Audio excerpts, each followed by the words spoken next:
नमो भगवते वासुदेवाय नमः। जय माता रानी। दोस्तों, आप देख रहे हैं आपका अपना YouTube चैनल व्रत त्योहार टोटके।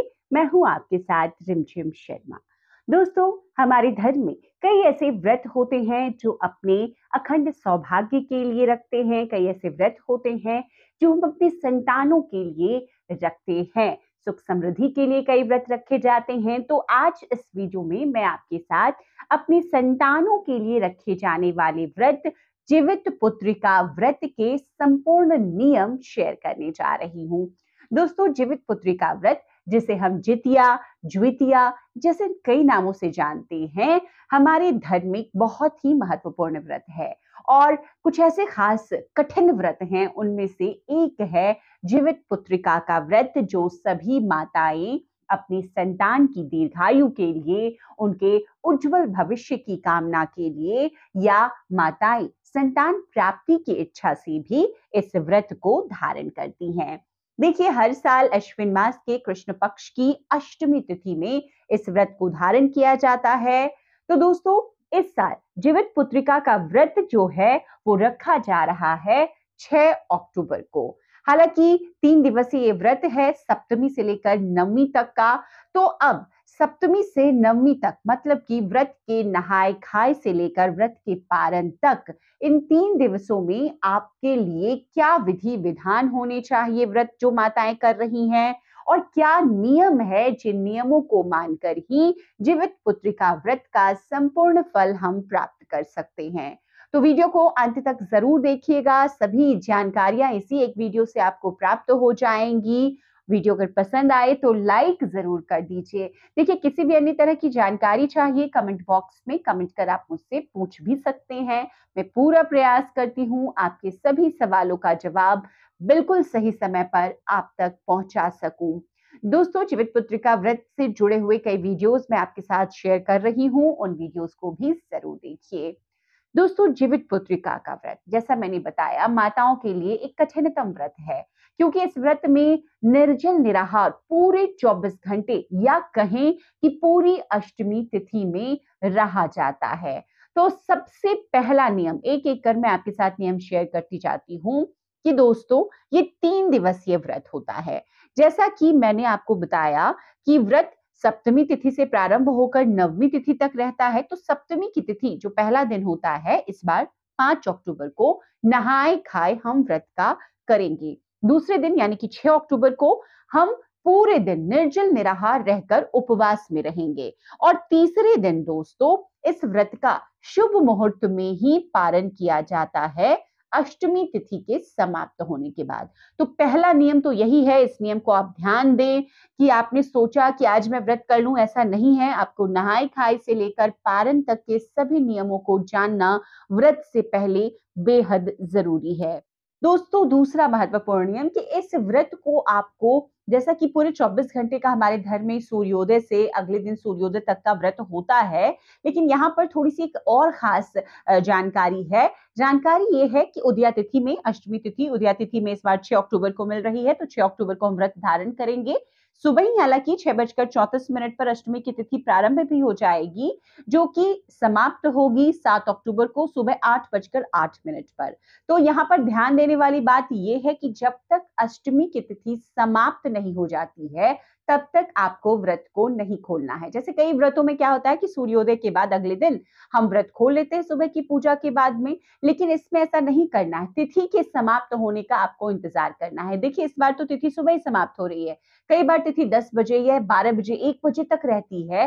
तो ऐसे में माताएं उतने समय तक, जब तक कि अष्टमी तिथि समाप्त नहीं होती है, तब तक इस व्रत में रहती हैं। तीसरा नियम दोस्तों, यह व्रत बिल्कुल निर्जल निराहार रहकर ही किया जाता है। इस व्रत में कोई ऐसा विधान नहीं बताया गया है कि आप जल ग्रहण कर लें या फलाहार कर लें।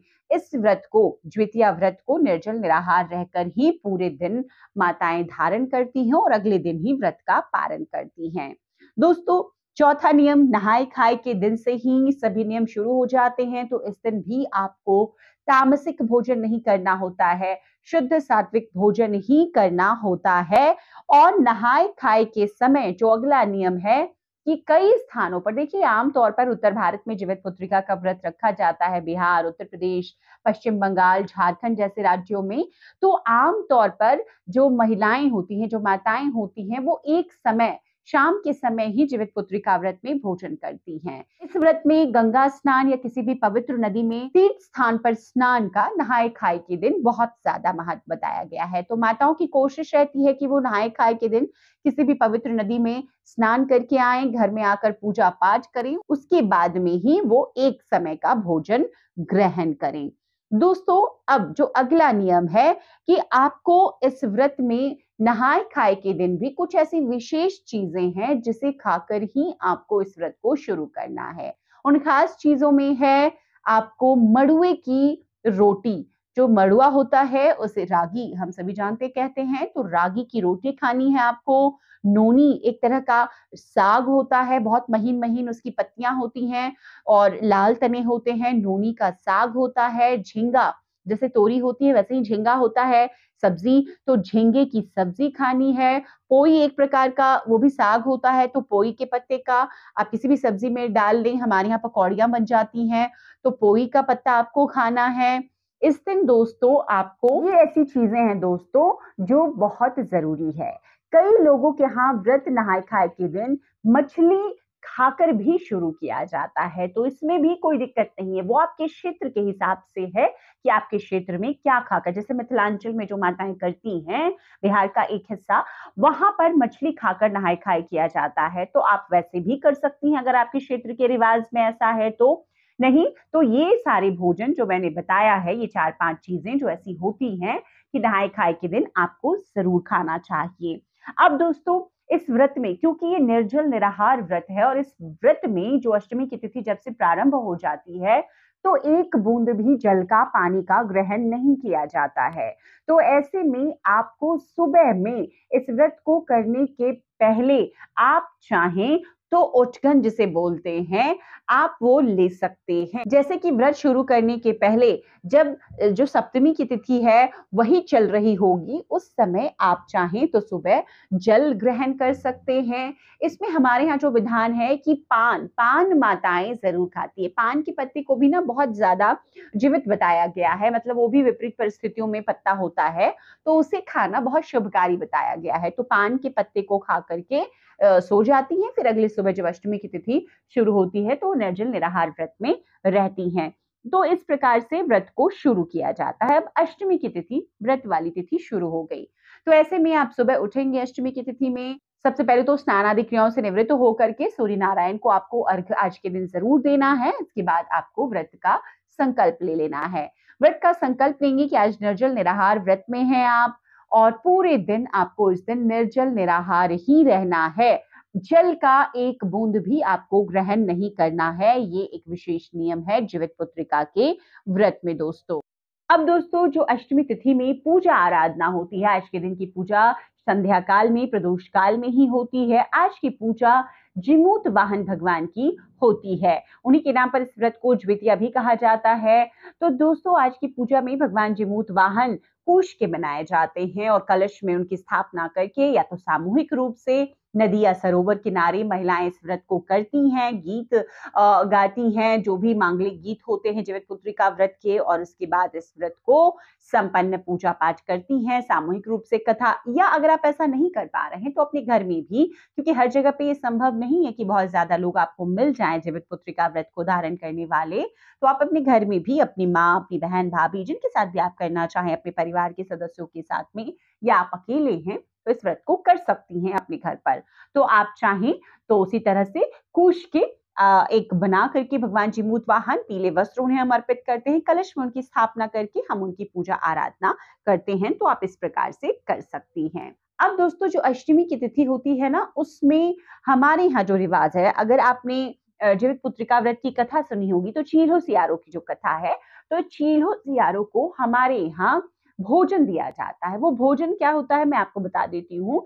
भोजन होता है यही मड़ुए की जो रोटी हम बनाते हैं, या आप साबुत मड़ुआ ले लें, उसके बाद में नोनी का साग ले लें, थोड़ा सा कच्चा चावल लेते हैं, उन तीनों चीजों को हमें अपने हाथ में लेना है। हम पूरब की दिशा की ओर मुख करके खड़े हो जाते हैं और जो हमारे यहाँ रिवाज है, आगे की तरफ जो हम देते हैं वो चील्हों को देते और जो पीछे की तरफ देते हैं वो सियारों को देते हैं।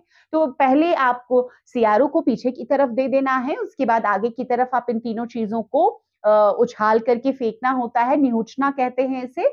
तो वैसा करेंगे और वो चील्हों को हम देते हैं।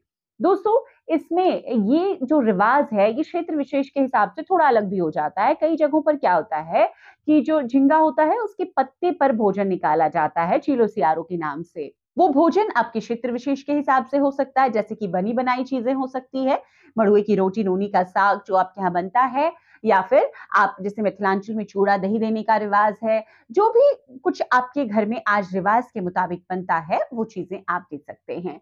देखिए, अब यहाँ पर ये भी बात है कि ये जो काम है कई जगहों पर व्रत वाले दिन होता है और कई जगहों पर नहाए खाए के दिन ही हो जाता है। तो आप इन दोनों कार्यों में से जैसा आपके कुल में होता है, आपके परिवार में होता है, वैसा आपको करना है।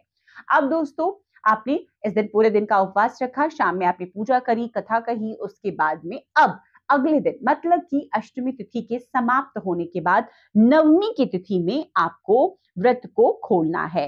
नवमी की तिथि में जो व्रत खोलना है उसका भी विशेष नियम है। सुबह आप उठेंगे, सर्वप्रथम सूर्य नारायण को अर्घ्य देंगे, उसके बाद भगवान जमूत वाहन की स्थापना जहां पे आपने की है वहां पर एक बार फिर से उनकी विधि विधान से पूजन करेंगे।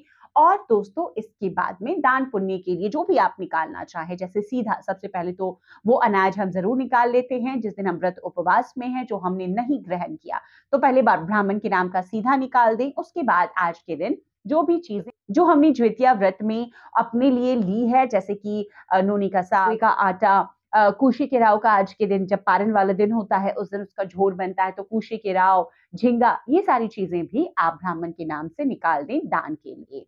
उसके बाद में आपको व्रत को खोलना है। तो व्रत को आपको क्या खाकर खोलना है? देखिए, व्रत को खोलने के लिए भी हम इन्हीं चीजों का इस्तेमाल करते हैं, मतलब मड़ुए का, नोनी का साग, झींगे के बीज लेते हैं, साबुत बीज होने चाहिए, टूटे हुए बीज नहीं होने चाहिए। तो 5 बीज ले लें, थोड़ा सा 5 दाना चावल ले लें, थोड़ा सा नोनी का साग ले लें, थोड़ा सा साबुत मड़ुआ आप ले लें। इसको हम लोग दूध के साथ में निगलते हैं, इसे चबा करके नहीं खाना होता।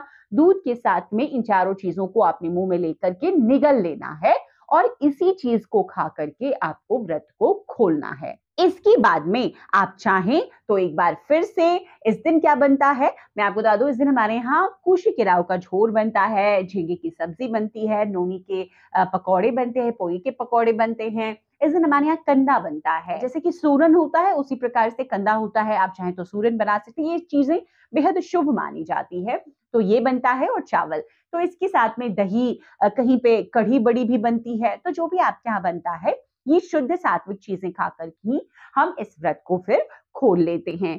तो इस प्रकार से ये सारी नियम हो गए व्रत के।